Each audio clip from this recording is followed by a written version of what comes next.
active fighters. Keith Thurman. This is an interesting matchup. I know a lot of the criticism is that it's pay-per-view. I don't think people hate the fight particularly. I gotta say this real quick because I know a Buy lot the of pay-per-view. people. A lot of people waited, Yeah. or sped through to get to this point, and I know they probably would have missed it had I said it earlier. Okay. SeanPorter.com. Okay, there you go. You can't buy the pay-per-view. You can't buy the pay-per-view there, but buy something. My man is getting money every site. Everywhere. Is Sean Porter. Sean Porter. I just got my SeanPorter.com stuff. Yeah, I got my mask last week, but yeah, no, I think the criticism or the people's animosity toward it is it's pay-per-view and it's not the heavyweight 50 bones. It's the full shebang. It's $80. Oh, it's it is. 80. Oh, it is. $79.99 technically. But, I think that's the only criticism, but it happens. Like, it's Keith Thurman. I'm not really sure like what you want, but I don't know how Mario Barrios beats him. The card's nice. The card is good. A lot of action fights. Would you? I think the card. I think collectively it's good. It's an $80 night. $80 is a tough sell. Just from a candid. I mean, because if I say it's definitely worth it, then I'll sell it next week on Fox. Yeah, then we're being just being a little unfair to it. But yeah, it's a tough sell for 80. But I don't know how Mario Barrios beats him. Can either of you explain to me how that happens? He's got a really good jab. And let's start there. That's the only thing I've seen. The only thing that I can see that they line up together is that Keith has been somewhat vulnerable to body shots, and Mario Barrios is a good body puncher. Mm-hmm. But I don't know. But you risk getting slept trying to get to the Keith. So I would say try to box him all night. I mean, You know a thing or two about this boxing. Yeah, game, a little bit. But you risk it. But no risk and no biscuit. But all it takes is one from Keith. Keith still got that one hit quitter. Man. You believe in it? Yes, I hope so. I'll believe in it till the day I die. Yeah, You didn't even get hit with it. You got hit with it again, second hand. I was like, damn. I still. The thing about it, like with the Josito Lopez fight, he dropped him also. Yeah, a lot of people don't talk about that. And he also said on the podcast he didn't really even mean to. Yeah, it was like it just was there, and I took it. And it wasn't a healthy Keith Thurman is a problem. I think Keith washes this dude in 4. Yeah, he's on a mission with Barrios. I think we look at the Tank fight, which was relatively close. He gets stopped late, but he was also losing on all of the cards. So I don't know. I just like. I thought the fight was like slightly closer than it showed on the card. He won like 4 rounds. Yeah, but I was like maybe. But also, what I saw is exactly what Tank said after the fight. He said, "Yo, I'm coming up to 140. I was a little hesitant. I was a little worried. I didn't know. It took me a couple of rounds to really figure it out. I don't think keep coming like that. You know what I mean? The one thing scares me about Keith Thurman is he cut his hair off. He's not as intimidating when it's like the twin brother. I'm like, I ain't worried about you. You ain't the guy. But Keith Thurman with braids and he give you that look. Yeah, ponytail Keith Thurman is serious business. I was gonna say something about what somebody said they cut his hair off.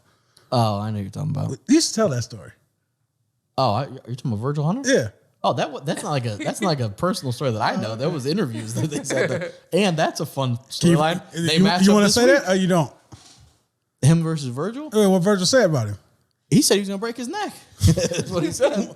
What he said? He gonna grab his ponytail, and break his neck. And he's working. He works with Barrios. Okay. But yeah, and Virgil Hunter, he did like the old man thing of like, I've seen some things, I've done some things, and so I hope they have I hope there's some heat there. I hope they get into it. Of course, I don't hope anything pops off, but I hope there's some spiciness there. I don't think there's anything. There's probably not, but I hope for it. What was it the first time? I have no clue. Did they fight? I'm probably telling this all wrong, but I think Keith did an interview about trainers, and I think that Keith didn't really give him respect. Yeah, it seems like something like that. Yeah. But be all wrong. Yeah, no, it could be. It was like a very random thing that happened. Like, you don't really see trainers beef with boxers. And the way they talk, it's like deep. They're deep trash talkers. I will go back into my ancestors to whoop your ancestors' ass. Right. Like, what are you talking about right now?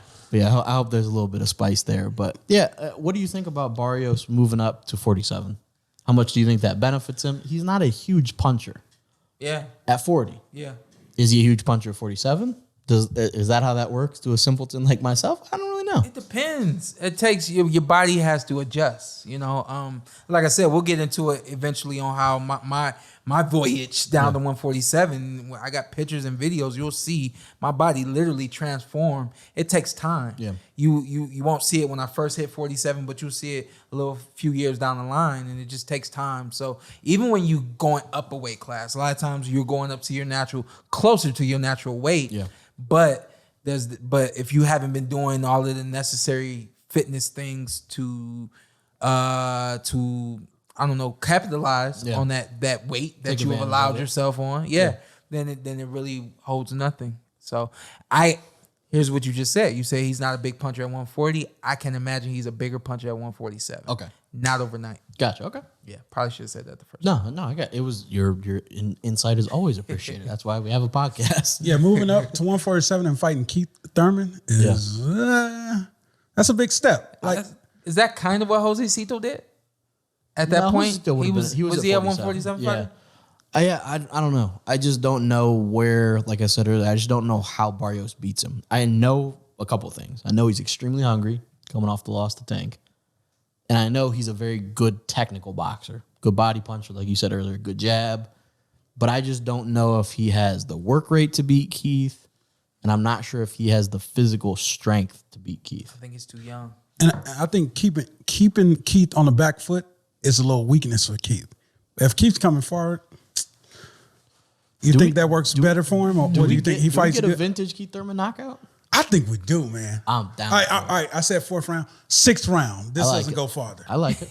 But how you feel? Keith's back foot? I don't think it matters for Keith. Keith can box. I'm not even this. I'm Keith keeping it can real. box. Keith can box, right? Yeah. Keith has natural power. Yeah. He Yes. has power that you really do not have to get under a bench press. You really don't got to get down and do. And that doesn't hundreds go of nowhere. push-ups. Over the course of time, I feel like it could. George Foreman dropped somebody at 50. It could. Over the George course Foreman of time, I feel like it could. George Foreman was eating lean burgers and just icing people. But fact remains the same. He's got the kind of power that if he's going back or had, let's go with had at this point. We'll go with had. We'll sell some tickets. Yeah. He had the kind of power that even on his back foot going backwards, he could stop and throw it and land Get it out of and clean you up. Dude had power. Yeah. And then of course, if he see you in retreat mode, he's going for it. Yeah. He's a finisher. Keith's a finisher. You know what I mean? So I believe that this kid Mario Barrios is too young. I think that his hunger is going to get him in trouble. I think that you have to be smart enough to know when to take steps forward and steps back. Keith, he spelled it out for us on the show. Like he, in some ways, he outsmarted me. You know what I mean? Not to say that that's a hard thing to do, but he outsmarted me. Give yourself some credit. Don't say. No, I'm saying. I'm saying. Man. Well, I didn't mean to say, "Oh, he outsmarted me." Nobody can do that. But I'm saying that. at a point where we were both relatively young, and for him to have the foresight and thinking to do what he did against me, understanding like, hey, if I do it like this, it'll play out the way I want it to. The judges helped him, and it worked out. Keith. But what I'm saying is, I just think that he's too smart. I think that he's too much. What's up? I'm Showtime Sean Porter. I'm Ant. Follow me on IG, Ant with 2 T's. Let's do it. Let's do it again. All right. Just introduce yourself. Okay. And then you tell them what to do. I'm Showtime Sean Porter. I'm Anthony Brindle. Carson A. Merck. Like, subscribe, comment. This is the Porter Way.